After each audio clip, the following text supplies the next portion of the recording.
Hello everybody, good to be with you.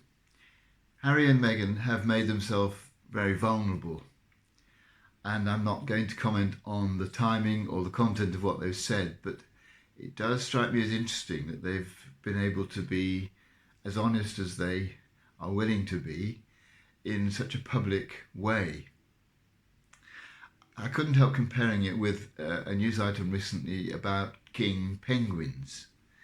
A photographer in the Antarctic took a picture of a king penguin that wasn't just black and white. It had a sort of yellowy tinge to it. It had lost most of its black feathers, and apparently this made it more vulnerable because the black, with the melanin that's in the black covering to the penguin, is what protects it against the wind and the weather and the sea. I think that sometimes we, in our relationships with others, can put on a kind of protective covering, a bit like the black feathers of the king penguins.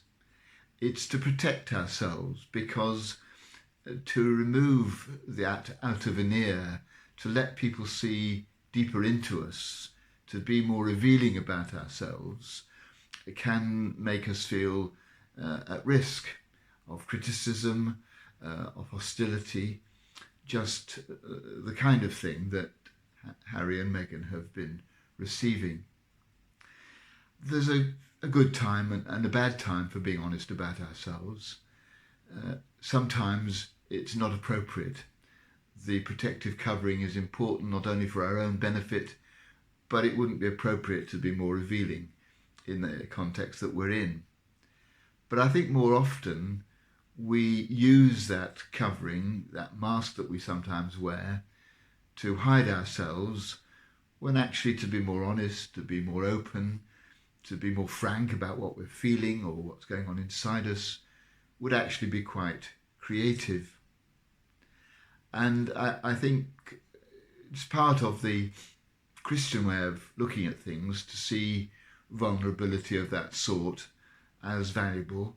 After all, in the picture of Jesus on the cross, we see a very vulnerable God revealing the deepest of his love, her love, to the world. And that vulnerability leads to something triumphant at the resurrection.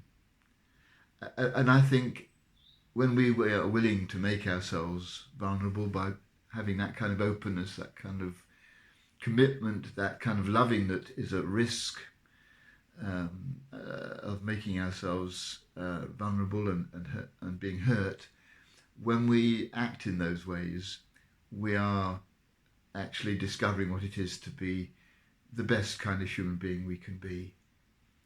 And so I think today I'm going to try and be open when it's appropriate, not when it isn't.